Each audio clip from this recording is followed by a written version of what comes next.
Hello and welcome, my friends. Welcome back to my Tarot 101 series. Today, we're going to be focusing in on a little bit of history. This is not an in-depth dive by any means. It's just a little bit of history to kind of give you guys some context to tarot. Tarot. There's a lot of history to tarot. Some of it known, some of it not known. Like I said, this is a very basic history. I am not going in depth by any means. From what we can understand is that in the late 14th century, playing cards entered into Europe through China or India, and it went through Egypt. Additionally, what we do know from the first suits of these playing cards, that it was batons or polo sticks, depending on which deck it was, coins, swords, and cups. Now, somewhere between 1440 and 1450, trump cards, so that what's known as the major arcana, were added. The oldest surviving deck was illustrated, and I'm going to say this wrong, it was an Italian family, Bonifacio Bimbo from the Conti family. And I apologize for anybody who is from Italy, has Italian background. I apologize profusely on my slaughter of that amazing family name. So it's in the middle of the 15th century that we do have a surviving deck. Now, these are some of the hand-painted images that we have from some of the remaining cards and decks. Historically, these cards, these playing cards, were hand-painted and they were for the upper class. In the late 18th century, these cards began to be used for divination. This is where you're seeing the beginnings of tarot. However, the original cards were created to play card games. There is still a subsection of cartomancy, or using cards, playing cards for divination, that uses a traditional 52 card deck. It has no major arcana, but it does have the minor arcana, the four suits of the minor arcana. Now, many of the playing cards have been found printed on the back of book sleeves. Now, many of these early decks and cards have been lost as people throw out the deck when cards get damaged or are missing. And like anything else over time, especially with some of these older decks, the paper or cardstock is starting to become more fragile and things are starting to erode and decay. So we are seeing a lot of missing cards, if you will. Now, we're going to dive into Rider-Waite. Rider-Waite, of course, is my preferred divinational background deck, if you will. The majority of my cards are a derivative of Rider-Waite. So we're going to start with Waite. And of course, that leads us to Arthur Edward Waite. He was born in Brooklyn, New York. His parents, Captain Charles F. Waite and Emma Lovell. Now, Charles, his dad, did die when Arthur was young, and Emma returned to England. Arthur lived in and around the London area most of his life. Interestingly, in 1863, so Arthur would have been under 10, his mom converted to Catholicism and raised him as a Catholic. He did have a sister, Frederica, and unfortunately he did lose her. She did die. I haven't really looked into how she died. I honestly didn't want to go down that dark rabbit hole. In 1874, after his sister's death, Arthur became interested in psychical research, which is the research of psychic and occult phenomenon. Arthur became a well-known occultist, poet, and scholar. He has a number of books, including a book on the Holy Grail. A lot of his books are out of print now, however, you can still find some of them. They do include topics like Freemasonry, esotericism, alchemy, divination, Kabbalism, you name it. He's got a lot of different woo-woo books, if you will. And he also has 2 fantasy novels that he wrote. One is called Prince Starbeam, and the other is The Quest of the Golden Stairs. I've never found these books. I've never read them. I'm not entirely sure what they're about. However, I'm sure they were at least interesting. Now, the one fascinating piece is that Arthur never expected his deck to go public. He thought that his deck would kind of stay in and be a part of the Hermetic Order of the Golden Dawn and his little occult friends. And he was a member of many secret societies. The Hermetic Order of the Golden Dawn is one of the more famous ones. There's the Second Order of the Golden Dawn. So I'm guessing it is kind of a subset of the Hermetic Order of the Golden Dawn, or at least a sister to the Hermetic Order of the Golden Dawn. Let's be honest, secret societies were big back then. And honestly, who wouldn't want to be part of a secret society now? And I'm not even going to say BFF. Pamela Coleman Smith is the artist for Rider-Waite. And she was born in central London. Pamela Coleman Smith, her nickname was Pixie.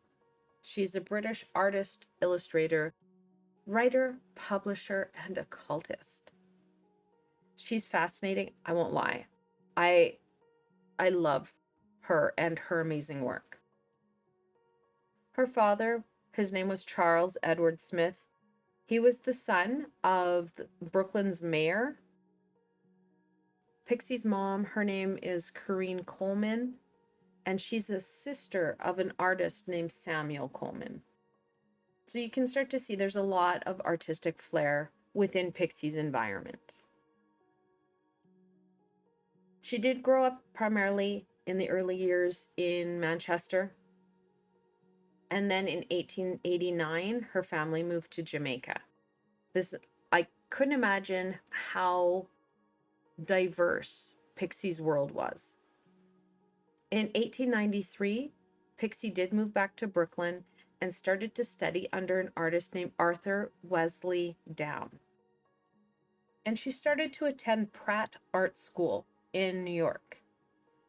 She did not obtain her degree as her mother got ill and passed away before she graduated.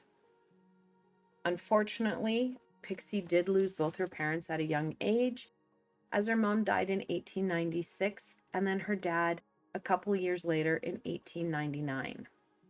After her parents' death, Pixie did move back to London, and she became a part of the theater and art community. And this amazing art community, who did include Bram Stoker, started to influence, and they took her under their wings so that she could thrive. Pixie started to publish books, started to illustrate books, and had been painting before her parents passed. She did continue to do this after they had passed in the art and theater community. In 1901, Pixie did befriend William Butler Yeats, and she was invited to do some design sets for him. In 1903, Pixie launched her own magazine called The Green Sheaf, which focused in on women's literature. In and around this same time, Yeats introduced her to the Hermetic Order of the Golden Dawn. Like I said, there's a lot of people involved in secret societies back then. Honestly, I think we should have a resurgence of this. Let's bring back the Hermetic Order. Now, some people are aware of this. However, more people need to know this. Pixie received very little payment for her artwork on the Rider-Waite deck. She also received no royalties. Pixie didn't have a lot of money throughout her life, and when she passed away, all her possessions were auctioned off to pay off her debts. It was truly sad and really frustrating now when you look back on it. Pixie did illustrate over 20 books. She wrote 2 books on Jamaican folklore and created countless paintings. Like I said before, I have a great admiration and love for her, so yeah, I won't lie. It is kind of frustrating how the man's world back then really hosed her. Now, the first publications of the Rider-Waite deck, and of course that's the reason it's called Rider-Waite, as it was published by William Rider and Sons and Arthur Waite back in 1910. Now, Pixie was the primary driving force behind the minor arcana. Before Rider-Waite, the minor arcana did not have pictures or stories. It was legitimately the number and the suit. So you would have 3 swords or 10 cups. Well, Arthur focused more on the major arcana. The minor arcana, the stories, the scenes that you're seeing are scenes from everyday life. And some of it may have been more of a dream fantasy aspect. However, this is the everyday personification of working with these energies, where the major arcana are the major archetypes. With the creation of the Rider-Waite deck, Arthur Waite did make some changes. The first one is that he changed the coins to pentacles because he was that occultist that did honor that pentacle rather than just a coin. You will see some decks that have gone back to the coin and use that opposed to the pentacle. However, that pentacle, that coin, it's that earth energy. Another thing that Arthur did do was swap the numerical position of the strength and the justice card. Strength corresponds with Leo, hence the lion, and justice with Libra, hence the scales. When you're looking at the Fool's Journey, it does make more sense. It does make more sense. And I will take you guys through the Fool's Journey at a later date, and you'll see what I mean when I say it makes more sense. Now, you will find some decks swap the strength and the justice back. It's not right or wrong. It's just what the creators of that deck wanted to do. Please know that it does not necessarily change the way you would read those cards. Yes, the numerology is different. However, the meaning, it remains the same. Now, the symbols and imagery in the deck has influenced many people, many occultists and teachers at the Hermetic Order of the Golden Dawn. Now, things that we do know. 1, the original Rider-Waite no longer exists. The original plates were destroyed back in World War II. Everything is a direct replica. The image on the side here, this is the original back for the Rider-Waite. Now, back in 1993, the images of the Rider-Waite deck are no longer held under copyright. However, the backs are.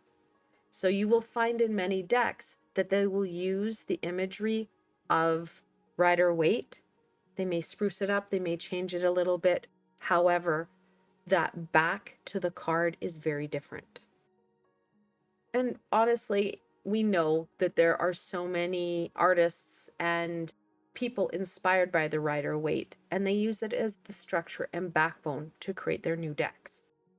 And that's why we have such a variety of beautiful decks. On to Thoth. I respect this deck. It just doesn't ever speak to me. Now, a man named Edward Alexander Crowley, aka Aleister Crowley, created this deck. He's quite the character and incredibly fascinating. You will go down rabbit holes if you check into this guy. I love this picture on the right-hand side here. This is the traditional garb of the Order of the Golden Dawn. It fascinating, just fascinating. Like I said, we really need to bring back some of these secret societies. He also founded a religion called Thelmaism, and he identified himself as a prophet. Hence the left-hand picture, very much that prophet. He worked with a lady named Lady Marguerite Frieda Harris. She's a British-born artist who was born in London.